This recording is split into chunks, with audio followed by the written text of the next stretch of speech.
श्री स्वामी समर्थ. तर मी घेऊन आलेली आहे तुमच्यासाठी एक नवीन व्हिडिओ आणि आजचा विषय आहे की येत आहे गुरुपौर्णिमा. उद्याची आहे गुरुपौर्णिमा. तर पौर्णिमेला आपण सत्यनारायण करत असतो. तर जे पण स्वामी सेवा करतात किंवा जे पण स्वामी भक्त आहेत ते नक्कीच घरी पौर्णिमेच्या दिवशी सत्यनारायण करतात, हे मला माहीत आहे, कारण मी पण करते. तर पौर्णिमेपासून घरात एक तुम्ही जर गोष्ट करायला सुरुवात केली किंवा काही अशी वस्तू ठेवायला सुरुवात केली तर तुमच्या घरात सुख, शांती आणि समृद्धीसुद्धा राहील आणि त्याच्यानंतर लक्ष्मी मातासुद्धा तुमच्या घरात वास करेल. आणि मेन म्हणजे तुमच्या घरावर जर कोणतं एखादं संकट येणार असेल तर ते सुद्धा टळून जाईल. तर अशी एक गोष्ट आहे ती मी आज तुम्हाला सांगणार आहे. तर व्हिडिओला सुरुवात करूया. व्हिडिओ जर आवडला तर व्हिडिओला लाईक करा, शेअर करा आणि सबस्क्राईब करायला विसरू नका. तर पौर्णिमेला सत्यनारायण आपण सगळेजणच करत असतो घरामध्ये, कारण पौर्णिमा म्हणजे लक्ष्मी मातेचे एक सेवा करतो आपण त्या दिवशी.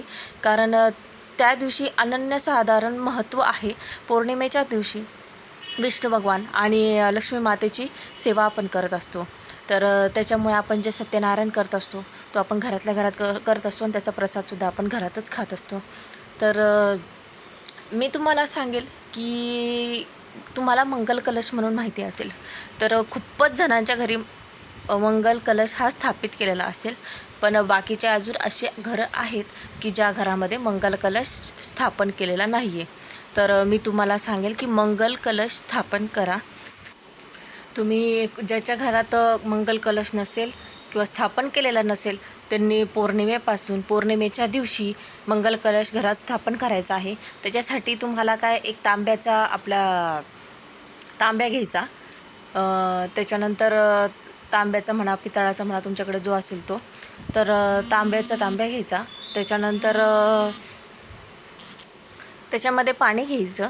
त्याच्यामध्ये कुंकू, हळद, अक्षदा टाकायचा, 1 रुपयाचं नाणं टाकायचं, सुपारी टाकायची आणि त्याच्यानंतर एक नारळ घ्यायचं. आपले विड्याची पानं घ्यायचे 5, नाहीतर विड्याची पानं नसतील तर आंब्याची पानं घ्यायची आणि एक प्लेट घ्यायची. प्लेटमध्ये तांदूळ टाकायचे. ते जे तांदूळ आहेत ते कुंकू, हळद टाकायचं त्याच्यात थोडंसं आणि तो कलश त्याच्यात ठेवायचा. आणि जो कलश असतो त्या कलशावर 5 कुंकूची बोटं आणि 5 हळदीने लावलेली बोटं हे खालून वर ओढून अशी ते कलशावर तुम्हाला कुंकू हळदीची बोटं लावायची आहेत. असा तुम्हाला मंगल कलश हा तुमच्या देवाऱ्यात स्थापन करायचा आहे. आणि याचं पाणी तुम्ही मंगळवारी किंवा पौर्णिमेला चेंज करू शकतात. पानं जर खराब झाली तर तुम्ही मंगळवारी किंवा शुक्रवारी चेंज करू शकतात. नारळ जर खराब झालं, समजा नारळावर तडा गेला किंवा नारळ जास्तच खराब झालं तर नारळ तुम्ही हे वाहत्या पाण्यात वाहून द्यायचं आणि दुसरं नारळ तुम्ही घेऊ शकतात. आणि नारळाचा जो शेंडा आहे तो तुम्हाला वरती ठेवायचा आहे. अशा प्रकारे हे मंगल कलश, याला मंगल कलश असे म्हणतात. हे खूपच जणांना माहिती आहे, पण अजून भरपूर जण असे आहेत की त्यांना माहिती नाही आहे. आणि हे जेव्हा तुम्ही मंगल कलश घरात स्थापन करणार ना, तर त्याच्यानंतर एक वेगळंच काहीतरी तुमच्या घरात घडणार आहे. तुमच्या घरात सुख, शांती, समृद्धी आणि पैसा हा राहणार आहे. महालक्ष्मी तुमच्या घरात वास करणार आहे. त्याच्यानंतर तुमच्या घरावर जर कोणतं संकट येणार असेल तर ते सुद्धा टळून जातं. कारण कधी तो जे नारळ असते त्या नारळाला तडे जातात. कधी असं होतं की त्या नारळाला तडेसुद्धा जातात. पण याच्यात घाबरून जायचं काही कारण नाही आहे.